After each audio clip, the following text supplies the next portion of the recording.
It's Delia. That's me.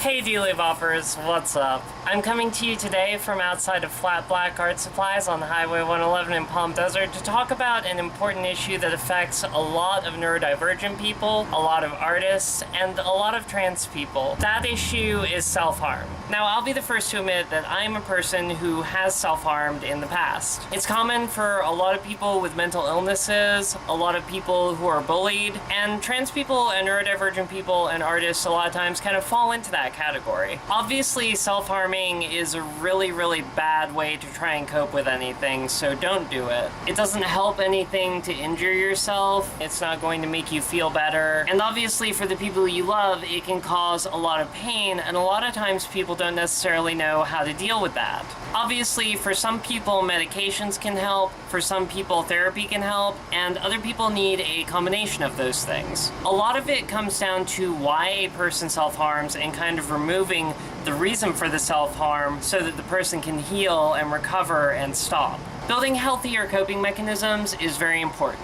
In my particular case, a lot of times when I would self-harm, it's been in what are called dissociative states. In dissociative states, a lot of times a person is not necessarily fully in control of their actions, and they may not even retain full memory of them. To me, a lot of times it felt like being completely helpless and just trapped behind my eyes as this other force was sort of moving me to harm myself, and I was frightened that I could end up even potentially dead from harming myself. Now, if someone you love is harming themselves, it's obviously really easy to be tempted to go into drastic measures to try and stop them. Getting them to a hospital to be seen by a psychiatrist is not a bad idea. If they've already been seen and are being treated and in recovery, this may not necessarily be the best route because it's just sort of pushing them back into an emergency crisis situation. However, it's also important to note that you don't want to physically get involved with someone who's harming themselves, which is something that a previous partner actually would do with me. They would tackle me, push me down, contort me into really twisted up positions, and hold me there. In another, I actually had a partner who pulled a knife on me and threatened to kill me over self-harm. And I can understand where maybe the intent was not to abuse, but to prevent the self-harm, but that's not recommended, one, for the safety of the person who is trying to stop the person who is self-harming,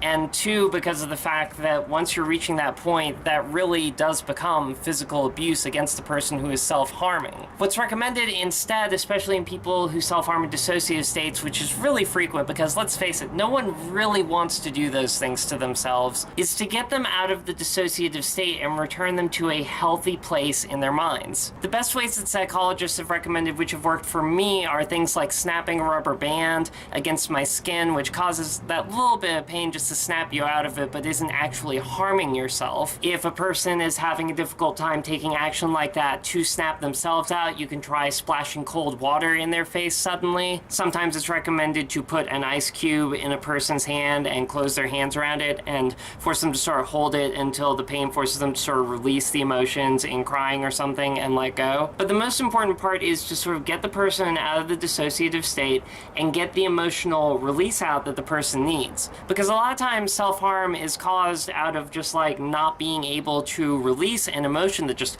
hurts so much inside, and a person wants to feel something in order to just get that out. Emotional pain can be a lot of times tougher to deal with than physical pain, but we don't want to see anyone harming themselves or cutting themselves or anything like that in order to deal with it. A lot of times there's a need for a lot of therapy and learning healthy coping mechanisms, even past being able to get someone out of a dissociative state, but that all depends on the person. For me, my self-harm started in high school with cutting in between my fingers in response to people bullying me for being feminine. Really, in my entire life, I was abused and bullied for being feminine. I was punished and spanked for crying and having emotional responses. And just anytime I've always been myself and the girl that I've always been in my heart at school, it's always been sort of picked on. Eventually, I moved on to things like whipping myself over the back with studded belts. I would cut my arms, my legs. I've stabbed myself myself before in response to not being able to get my emotions out, not being able to be myself. And eventually I overcame that. And if you're someone who self-harms, you can overcome it too, and I hope you will. For me, it's helped to cover my old scars and tattoos, which people ask me a lot about. Not smoking cigarettes helped, learning how to control my habits in moderation helped, learning how to avoid abusive situations and not let myself be subject to my Stockholm Syndrome helped, and learning to just accept that I am allowed to be feminine was a huge help. Bullies want to get to you, and a lot of times in the world you do sort of have to have a thick skin, but you can do it. And if you have scars like I do, it's important to remember that that doesn't mean that you just have to keep cutting. You're allowed to let the scars heal and say no more.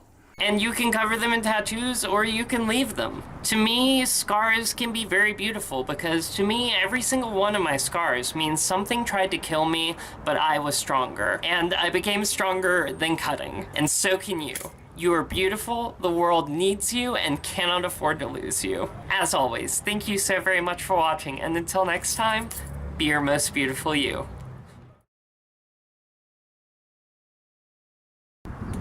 Search for beauty, find your shore.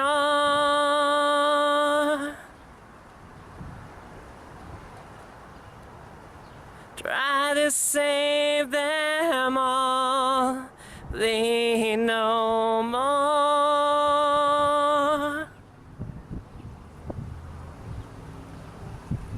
You have such oceans within.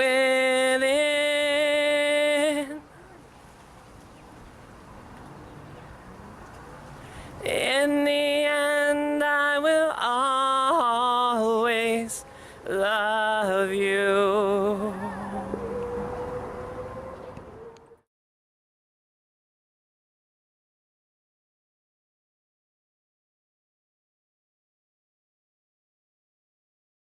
See all this beautiful artwork at this lovely gallery in this lovely store? We need you. We need people like you to make artwork like this. We need you to keep being beautiful. Stick around.